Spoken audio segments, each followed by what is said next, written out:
Welcome to a very special Safe Schools Rainbow Roundtable. We're doing this four-part series on Project 2025. It's July 16th, 2024, and this is part 2. You may not yet know of Project 2025, but you will certainly come to understand its effect on your life starting January 20th, 2025, Inauguration Day. Project 2025 is a radically conservative 920-page manifesto on what Donald Trump, GOP, and evangelicals plan to do on day one of a new administration. This plan, largely written by the radically conservative Heritage Foundation, is anti-LGBTQ, anti-students and youth, anti-schools, will divide families and draw lines in the sand for Christian nationalism and against diversity, equity, and inclusion, and much more.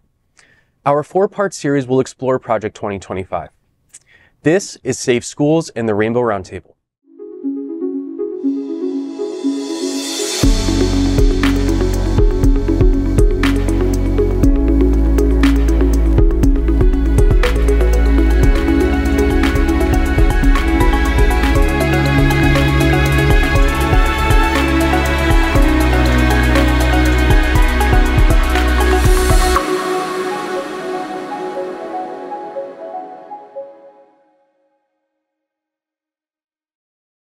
Here's the Project 2025 mission statement. Quote, "It is not enough for conservatives to win elections. If we are going to rescue the country from the grip of the radical left, we need both a governing agenda and the right people in place, ready to carry this agenda out on day one of the next conservative administration. This is the goal of the 2025 Presidential Transition Project. The project will build on 4 pillars that will collectively pave the way for an effective conservative administration." End quote. This is a special Safe Schools Rainbow Roundtable exploring and understanding Project 2025 and its likely effects on LGBTQ+ students and youth. This special series is made possible with the incredible support of Richard Quadracci and the Quadracci Family Foundation. The Quadracci family has been instrumental in their support of the LGBTQ community. Thank you for your support of the LGBTQ students and youth from AHF and the incredible Florida AIDS Walk that in 2024 raised more than $3.4 million for vital LGBTQ nonprofits, including Safe Schools. Thank you for your support from Children's Trust of Miami and their recognition that LGBTQ students and youth are vital to the diversity of our schools and our community. Thank you for your support from Hotspots Magazine, Happening Out Television Network. This nonprofit media company developed this broadcast and platform powered by their mission pillar to support LGBTQ youth and students. To help us navigate this 4-part series on Project 2025, let's introduce our very diverse panel. First, let's welcome Rebecca Thompson, candidate for Broward County's public schools. Let's welcome social media influencer Tiffany Williams. She is the host of Safe Schools, Tiffany's Explains It All. Let's welcome special education and 7th grade civics teacher Brian Bender. Let's welcome the gay guru Al Ferguson, a longtime participant with RuPaul's Drag Race. He is the creator of television programs including It's Happening Out, The Faye What Show, and the world's only LGBTQ+ daily evening news show, Queer News Tonight. Let's welcome Harold Marrero. He is a pastor and the chief operating officer for Safe Schools. Now let's dive right into understanding Project 25. This is part 2 as we look at the real-life examples of how Project 25 will affect LGBTQ+ students and youth, teachers, schools, administrators, and more.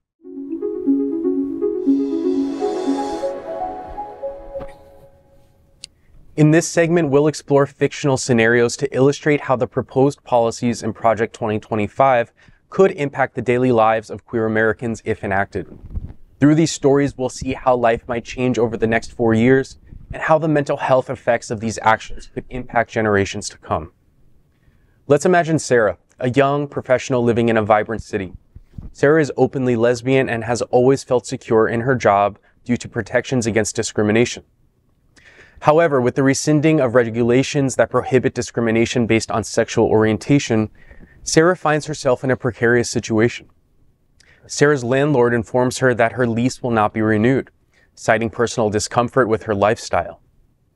When she seeks a new apartment, she faces multiple rejections solely based on her sexual orientation.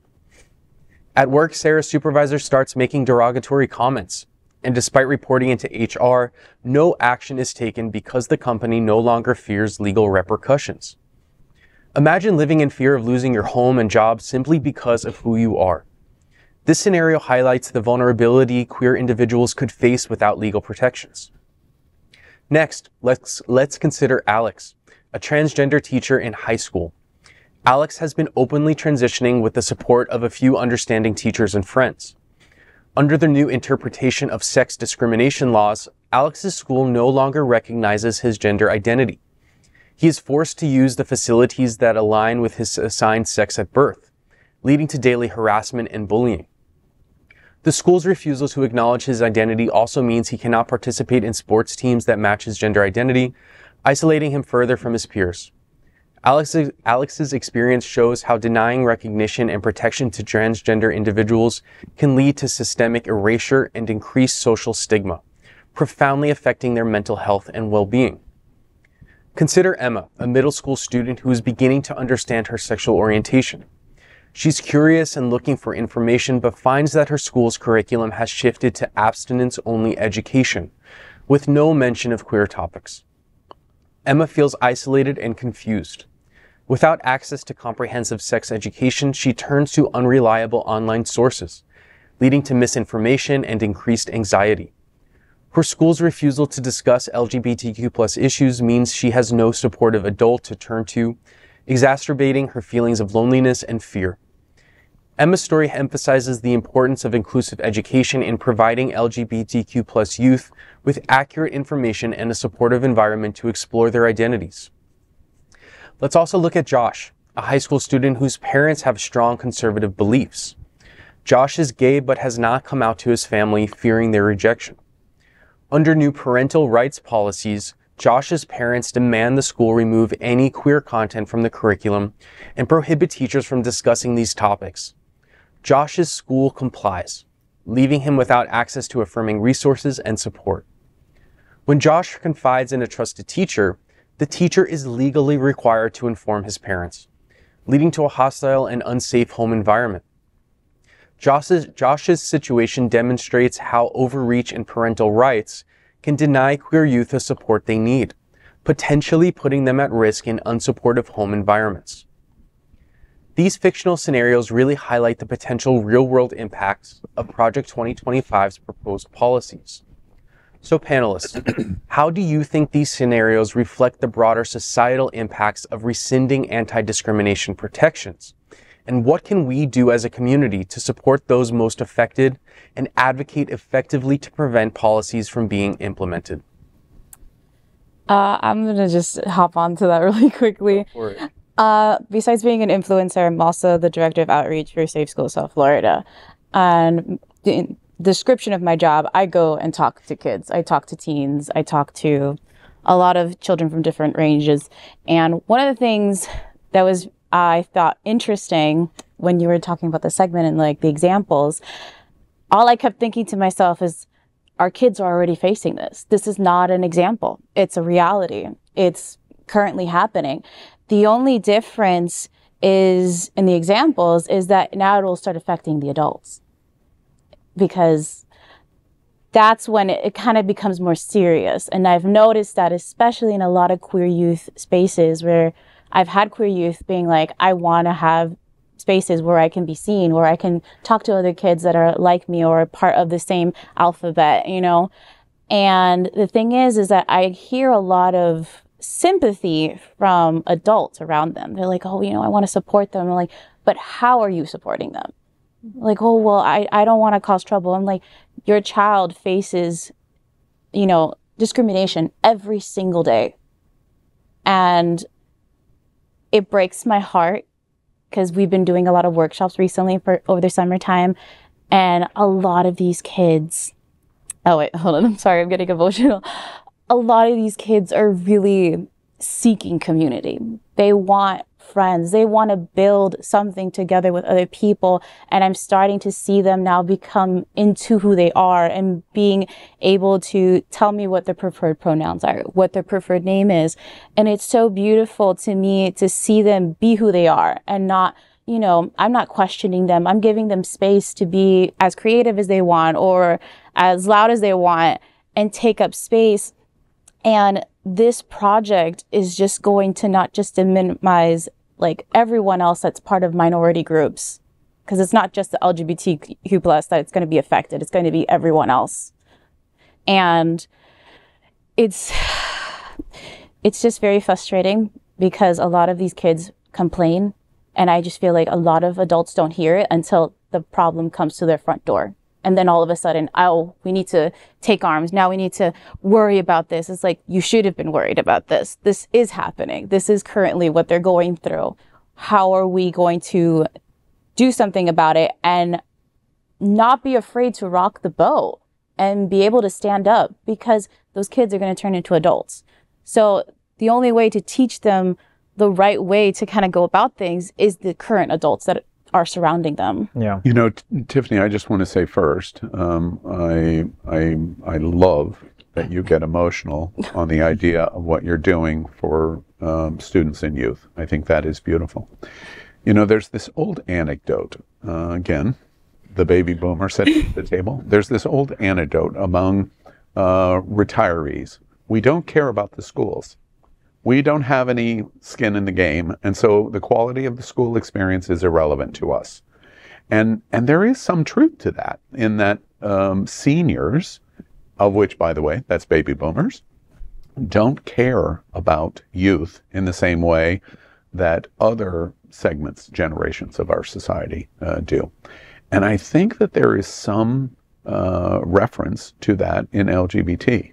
LGBT older queer people that are maybe married, maybe partnered, generally are not with children and do not have children in schools, that baby boomer LGBTs fit that anecdote that we hear. We don't care about this. And as a result, that can lead to exactly what you just said. While we might intellectually understand the point you just made, it's really not our deal. And so if they're having trouble in school, if they're being bullied in school, it's not my thing. And so I'm not as involved in it as I should be. Now that's shocking, but I really think that that is true. And broadly, whether it's LGBT or it's baby boomers in general, it leads to the understanding, at least, that Project 2025 comes from a place of, we don't really care about that. And if that's true, our problem is really gigantic, because your emotion, while can be appreciated, is not really something that's going to be moved on, because we really don't care too much about that. I know it's shocking. That's not my point of view, but I do think that for baby boomers, both in our queer community and outside our queer community, that explains Project 25.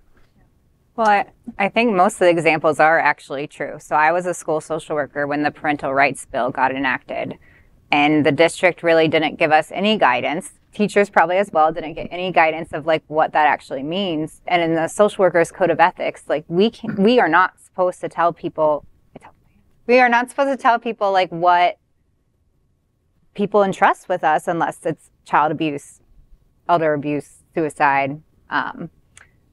And that just broke that covenant we have as a practice. But we had, one of the reasons I left is because I had multiple kids come up to me completely upset. One girl in particular came up to me crying. I asked what was wrong. I asked if she wanted to come into my office, and she said, and beforehand I was like, just so you know, I have to tell your parents that you came and talked to me. And she just said, never mind, I'm fine, and walked away. And it could have been nothing. It could have been something very small, a friend fight, but I will never know, was that kid getting bullied? Was that kid being abused at home? Like, what was making them so upset that they didn't want their parents to know? But it is something that's happening already. This is very much true in our youth. It's very much And I think adults who care are scared to act on it because they don't want to lose their license or their job. And so at what point do we have to say, like, it doesn't matter? Like, the safety and well-being of this child is so much more important that it doesn't matter if I lose my job, because it's more important that they belong and that they're here. LGBT youth, as you guys probably know, are 4 times as likely to commit suicide. And what we're doing in the state of Florida is just pushing them further and further back. And I don't know the solution, but it's very upsetting. I'd like to drill down on some of the things that I'm hearing. So you're saying that baby boomers, you not included, but your cohort, especially, non-LGBT and LGBT, well, minus the T, probably because the boomers are not into the T so much. That's right. Unfortunately. I want to know, do you believe that the generations that are coming up after you, let's say my generation, I'm a millennial, Gen Z, do you think that when they reach, if we're lucky enough to reach, our more advanced ages, do you think we are going to be as apathetic as the boomers? Do you think it was something that is inherent to the boomers in the way that they were raised? Yeah, it's a fabulous question. To the best of my ability to answer a very complex question like that is to say, we don't know at best. But at the end of the day, my cohort, baby boomers, are going to do everything possible to stop you and to stop you. We're not even going to set a process in America that allows you to get to that decision making, much less allows you to get to that decision making, because we as baby boomers are so scared of you and of what we fundamentally think America is all about. It explains why white, principally men, but also women, Christian nationalism is so powerful in America. Because we're scared of you, and we're scared of you, because you will change what we think America is. So the real answer from my seat to your question is, we're not going to know for a long, long time, because we're not going to allow you to influence American politics, our society, our schools. We're just not going to allow it, because over the last 15 years, you've scared us so much. Again, I'm not talking about me, I'm talking about my cohort. You've scared us so much, we're not going to risk it. It's why Project 2025 is created. It explains 2016 and that presidential election. It explains the last 4 years through our current president and what the former president and the GOP and evangelicals in America are designed to do. We are going to stop you as millennial and you as Gen Zer. But I think that there's a real generational memory loss, considering that it was the boomers that changed American culture. I mean, you were all the hippies. Like, what happened to the hippies? Where did we go? Where did the hippies go? They became yuppies. Yeah, but seriously, like, this generation changed how America is America. They were the anti-culture. And what I find very concerning is that if you were to look at what was happening during the time that boomers were coming of age, with the riots, with the anti-war protests, with what was happening in universities, and then you see what's happening now in the same exact, I mean, it's like you can show 2 different images up, put it in black and white, and you cannot tell where they're from. Yeah. And yet the response, it's so forgetful of the things that you all went through. And I don't even want to make this a generational thing, because I feel like we get so caught up in the generations that we start to like, that's another way to subdivide us. And you see it online all the time, like, oh, what, millennials don't think they're hip anymore, or what Gen Z says about boomers. It's like, that is like, to me, that is like BS. Like, what we should be doing is forming connections across the table, forming intergenerational connection, understanding, like, why have you forgotten who you were? Not you, Al, but I mean, like just your generation. Why have you forgotten this? And what can you teach us so that we can do better? And then what can we teach Gen Alpha so they can do better? And I think that there is a fear of like, what is America going to look like? And it's like, it is not up to you to decide. It's up to the next generation to decide, just like you decided what America became after your generation. And, you know, like you talked about suicide, and I think that's going to be a huge, that to me is like, people are going to start waking up when kids start to die. And this is like, this brought me back to the book and the movie Prayers for Bobby, that this, you know, this parent was kind of like a Christian nationalist. And when the child came out, they were like, you know, oh no, you're not gay. Like, putting little Bible verses in you know, in his room, in the mirror. And this is, when I first watched it, I was very triggered because that's what my parents did. They put little Bible verses, like, I wasn't out yet, but just by being a disobedient child, they put all these Bible verses around my room, and I'm like, oh, that's so gross. And then I saw Prayers for Bobby, and I'm like, you know, I was sobbing, and I was just like, this is a lot. But people will start changing when their kids start dropping dead. We hope. But it will happen. I mean, like, you have to completely disassociate when your kid starts to, like, when your kid dies by suicide. Like, that's a shock. That will either shock you to like go in deeper or come completely out of it. That's one of those like post-traumatic growth moments that you can either, like, you know, change or not. But right there, it sounds like you're implying that there's a choice point. So on the one hand, I hear you saying you absolutely have to change after your child unalives themselves, as the Gen Zers say now, because you can't use suicide on certain social media. Yeah. So when a child unalives themselves because of their gender identity or whatever difference they're having, I don't know that the parents necessarily depends. I believe that it depends on the level of the indoctrination and socialization of the parents, because there was a student, and I believe this person was non-binary. This person was beat up in a school bathroom. I forget exactly where, could have been the middle of the country somewhere. Could be wrong, but definitely was in Florida. And they were still being misgendered by their family, mother and father, in newspaper articles.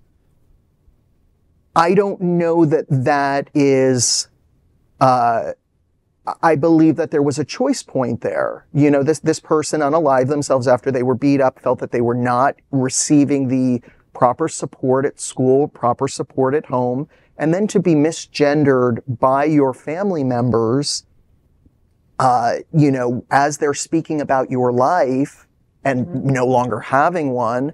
I think that, you know, I was born in the 80s. I wasn't cognizant enough to know exactly what was going on in terms of the AIDS epidemic. But in 1987, it was raging.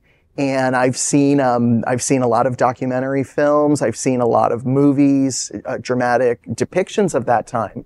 There are gay men that were calling their parents that they maybe hadn't spoken to in years and years, dying, you know, of Kaposi sarcomas, and really, it's their parents would hang up on them. I mean, that's and largely, I just want to call the elephant in the room out. I'm a Christian. You're a pastor. I am very supportive of the Sunshine Cathedral mission here in South Florida. But I'm a Christian, and I still identify as a Christian, and in that cohort. But at the end of the day, evangelicalism is at the heart of why this hate in America is developing. Every survey in the United States shows that the number one cause of hate and discrimination viewed by LGBTQ community at the top of the list, it's not family, it's not friends, it's not school bullying, it's church. The number one. Every survey shows that. And because evangelicals want to sell a literal interpretation of God and faith and the Bible, they use that as a baseball bat against LGBT's heads. That's not going to go away. And when we watch what we've watched in Louisiana, to post the Ten Commandments in every classroom in that state, and to have a Bible in every classroom in the state of Oklahoma, and to teach from it, all you are subliminally doing is saying, use this as literal fact against the LGBTQ community. It's going to get worse. And Project 2025 is an attempt to implement and then solidify that approach against LGBT, which is what Tiffany's point is of what she experiences in dealing with LGBT youth, whether it's in middle school and they become questioning, or whether it is don't say gay, or whether it's in the library of banning books. Schools should be safe places to prevent suicide, to not need a Trevor Project, which we desperately need, to not need a Safe Schools, which we desperately need. We have to overcome the evangelicalism of, especially led by baby boomers in America, that we are going to be a Christian nationalist political society.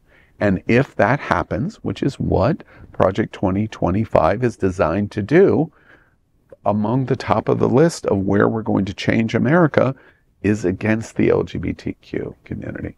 And to me, that just seems to be a fact. Faith is the cause of what we're watching. But I think there's there's an issue here, because in the church, and particularly in the progressive church tends to be mainline, and by mainline I mean like the traditional Episcopalians, Presbyterians, Lutherans, you see United Church of Christ, or Congregationalists, and they're mainly filled with older white people. Okay, now as almost every church. In the church, as I've been, I've grown up in the church. I have preached in many churches, and the one thing that they tell you is you cannot talk about politics from the pulpit.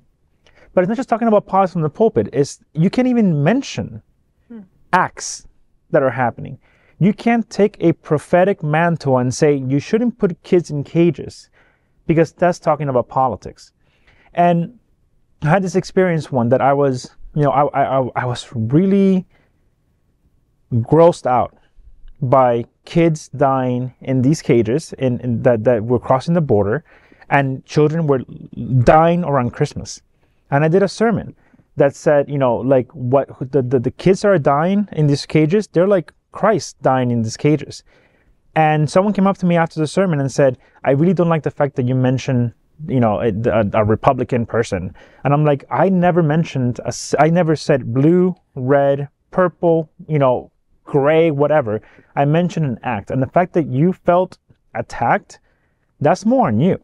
That's, something moved in you. You should lean into that, that movement that happened inside of you. Maybe the Spirit is telling you, like, you should change your ways, because there were no politics from this pulpit. I'm talking about like issues. And what I feel like they do is that they silence the clergy, because particularly in progressive spaces, because clergy are the moral barometers of what is happening. But they don't silence themselves. They don't silence their own clergy. Their own clergy can do whatever they want. They can support whoever they want. They can say whatever they want, and nothing ever happens. But they threaten progressive clergy with, being kicked out of the church. Like, you can't say this, you can't say that. And that's happening from the inside of progressive churches. It's not happening from the outside. Because evangelicals know that the moment they start throwing rocks at that glass house, it's all going to come down. That's happening within the progressive churches. It's happening within, like Tiffany said, the call is coming from inside the house. I love that. I love that, because it's like, yes, it is. And we're destroying ourselves in the process, because you're silencing the one voice that can actually like bring action. You're silencing. And this happened with Martin Luther King Jr. as well, when he was in Birmingham jail. When white clergy were telling him, can you please, calm down, wait for your turn. We'll help you, but just, yes, what you're saying is correct, but just like, can you do it less loudly, please? Like, can you just like calm it down? And he said, no, I will not calm it down, because my kid is afraid, because I am afraid, because I shouldn't be afraid in this country. And I feel like that's the main problem that we're seeing now. And to Al's point, I really feel like the Bible and Christianity and all that stuff is it's a bat that they use, but it's a mask that they hide behind. All of that is being used to, It's just a different weapon. But they're hiding their ignorance, their hatred, their anti-humanity is being dressed up as Jesus, and they put a nice little Bible on it, and they're passing it on as, well, this is what the Bible says. That's not what the Bible says. That's nothing. You're hiding your ignorance. You're hiding your prejudice, and we should be talking about that. Not I don't want to talk about Christianity, religion. Let's talk about your prejudice and your ignorance and why you're such a bad person. That's exactly what that issue is about. As I've done a lot of jobs in my life, I'm going to say that right now.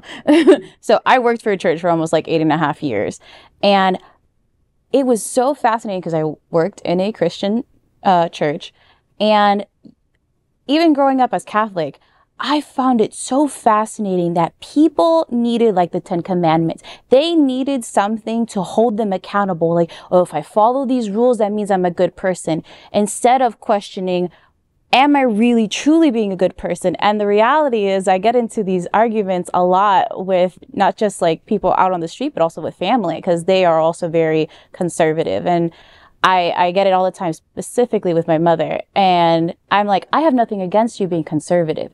However, if you are being, and pardon my French, if you're being a shitty person, like you're being a shitty person and you're trying to use religion and God to justify that you truly don't care about anyone but yourself.